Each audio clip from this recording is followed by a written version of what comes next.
Welcome to another episode of Stories of a Volunteeraholic. And this time I am sharing my father, Monte Crapo, with my audience. And so we are affectionately calling this episode Raising a Volunteeraholic. So, first question is, were you raised volunteering?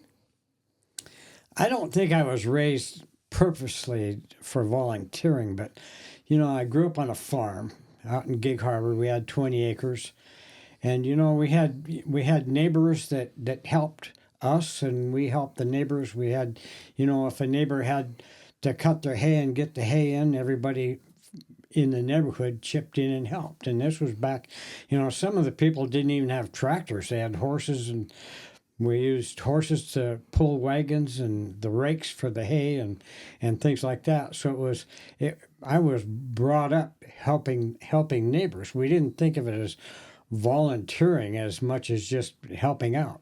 That's where that all started for my life. Well, and I think that's fair and beautiful. So thank you for that. Now, when you started having kids, did you think about, I'm going to raise these kids with just helping others, or they're going to learn how to volunteer? No, I didn't really think of it that way. We just automatically did things. It's like when we joined a Jeep club at one point, and during the work with the Jeep Club, we cleared trails, did ocean cleanups, and it's just the whole family jumped in. It's what we did. We didn't really think about it or talk about it. It was just something we did, and it was things that all the families got together, and the kids enjoyed it. It wasn't necessarily work as much as it was more fun than anything else. But it was learning to do good for other people. I agree with that.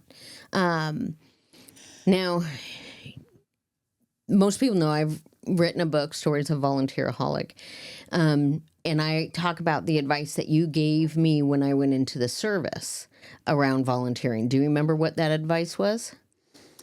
No, I don't remember what that advice was. What was that? You share that with me. Okay. So I remember we sat down and we talked a lot about a lot of things right before I went into service, because right before I went in, the first Gulf War was starting to kick off. As a parent, just as a veteran yourself, from the Marine Corps, wanting to prepare me for service, we had a lot of different conversations. But one of the conversations that was really, really poignant to me is you told me a lot of people say don't volunteer for things, but you should volunteer for things. You should volunteer for everything that you want to do, because you're going to be voluntold for the things that you don't. And it looks better to volunteer. Well, when I went in the Marines, they said don't volunteer because of nonsense things that would come along. But I learned early on that there is a time to volunteer, and you need to do that, and it helps your career and helps other people. So, yeah. So cool, yeah. And I always share that I feel like that advice really served me well. And I always say, it's crazy. I was stationed at Fort Drum, home of the Frozen Chosen. I was a private stationed at Fort Drum, and the amount of snow that lands in Fort Drum is crazy. And I never had to shovel snow as a private.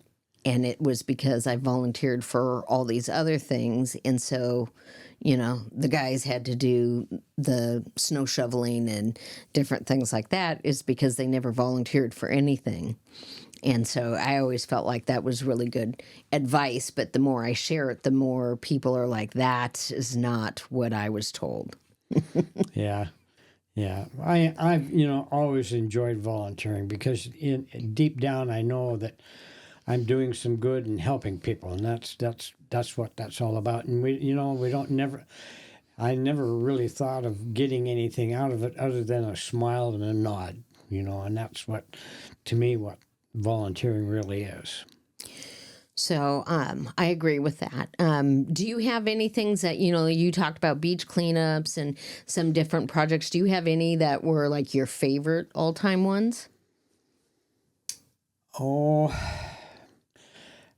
yeah, the times we had with the Jeep Club were wonderful. But actually, right now I'm starting into a project that is, to me, really special, more than anything I've ever done, and that is, I've started painting portraits and painting for pictures of people for the fun of it. But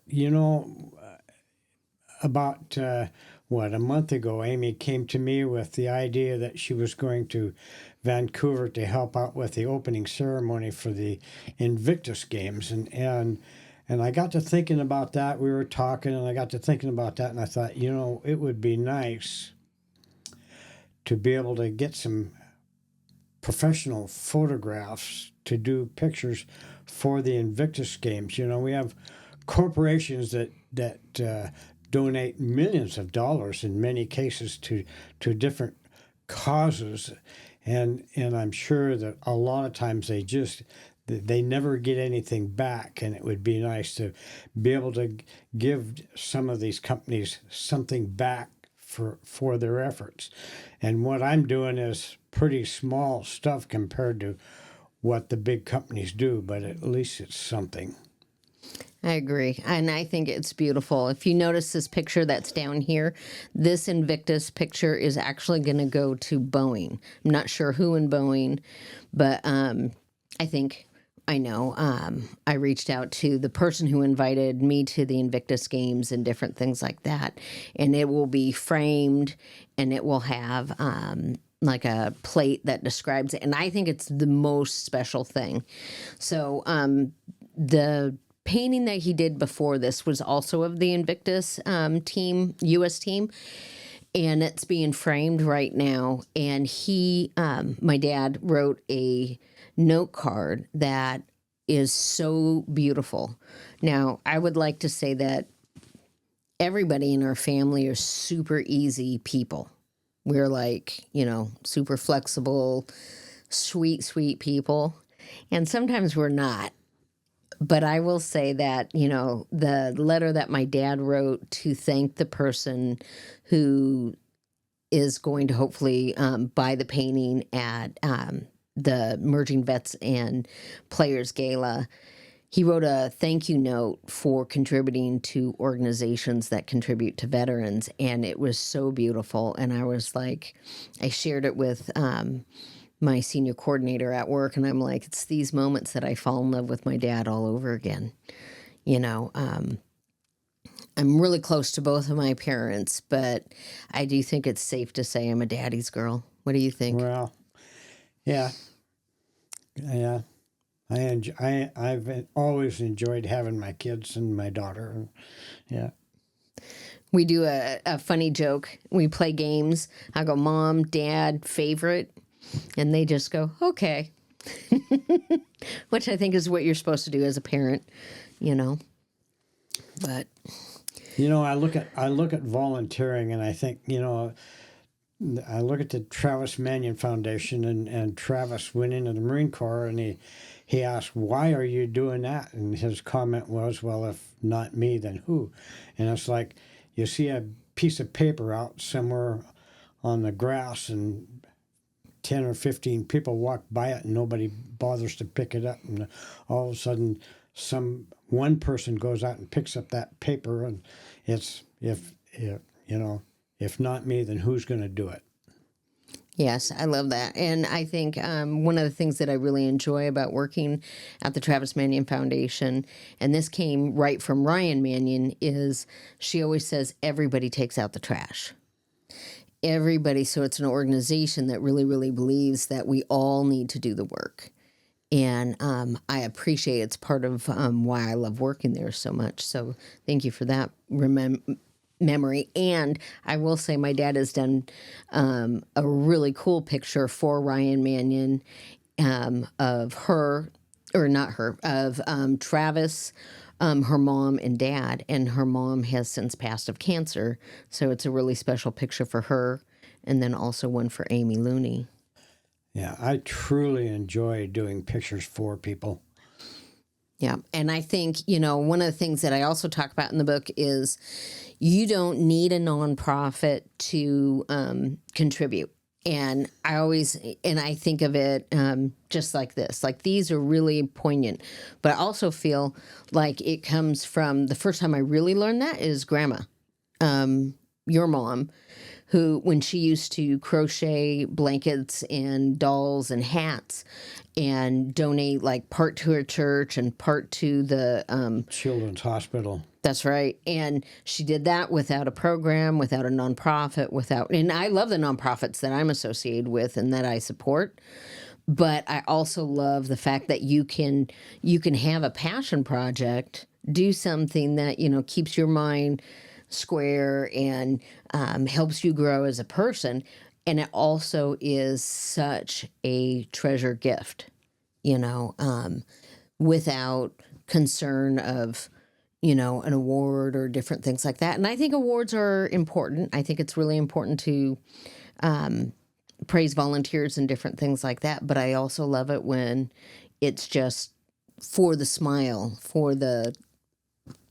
In the Marine Corps, when I first went in 1960, we had Toys for Tots, and that was back in the days before they got new toys to give away. And we got old toys, broken toys, and we had to sand and fix and solder and weld and repaint, and it was truly a joy to watch a youngster get a new toy for Christmas. And that's part of volunteering and really enjoying volunteering. Very cool. I never knew that you did Toys for Tots. I didn't know Toys for Tots was around that long. Yeah, it's been around a long time. Yeah. I always think of the things that you must have lived through, your age. And I think that even for my age, computers and the changes in telephones and technology and vehicles and all these things. But I think I learned with working with kids. Kids oftentimes think that everything was invented in their lifetime, and they're like, paper. Was that invented in 1960? And you're like, paper? No, that is not. Yeah. And so, but I think that maybe that's a little bit of human nature that I think that way too, is, things are more recent than they truly are. So that's cool. So when you think of talking with parents or kids or people in general, what do you think people, do you think they should look for ways to volunteer or just help people? Well,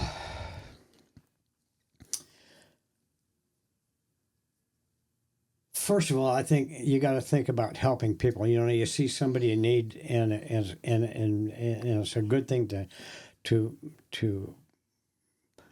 help people. But sometimes it helps you if you find something to do. If you have a lot of time on your hands and I don't want to say bored, but you're looking for something to do. Volunteering is a great release of your energy. Nice. Now, I also always ask nowadays, it's a requirement to volunteer to graduate high school. Do you think that's a good idea, or do you think it's a bad idea to require? I think it's a good idea. A little bit of this leads into leadership qualities also, and I think that's a great thing for youngsters to do, to learn to volunteer, and it helps them with their leadership skills also. Very good. Now, you've seen me, obviously being my dad, parent. Do you feel like I have raised my kids to be volunteers? Yes, I do see that, and the kids do it naturally. It isn't something they look for. It's just something they naturally fall into. Very cool. Let me think. Is there anything else that you think we should talk about for volunteering? Is there any time that you felt I'm volunteering too much? No. I don't think so. I don't think. No, I don't have anything else to add to this. Okay. Well, I will say that one of, like I say, when I look for collateral beauty in volunteering, one of the aspects for me that have been the most fun is when the entire family volunteers together. Like Sage is going to be a CDM mentor. We're doing Hope for the Holidays. You're drilling the holes in the stars. Mom's cutting the string and the, ribbons. And I think that has been one of the things that has been the most fun. And I think some of the projects that I get kind of maybe even over my head in, and you guys just come around and you're going to be like, okay, I need $70, Amy, for a drill bit that has diamonds on it, because we're going to drill into wine bottles. Then a general's wife's like, Amy, I need 150 wine bottles. And my dad's like, okay, this is what we're going to do. I'm going to need you to bring them by on these days. And well, I'm gonna clarify something here. Amy comes to me and she comes with these projects, and I just feel, sometimes I feel, oh man, how am I going to do this? But between the two of us, we figure something out. So, but I think that is, the epitome of me. Like, that's where I say, like, I was raised to be a volunteer. I was, like, it was modeled for it. And I think, like you, like, I just get so much joy from it. Like, it is a good time. And we've gotten into just a ton of shenanigans.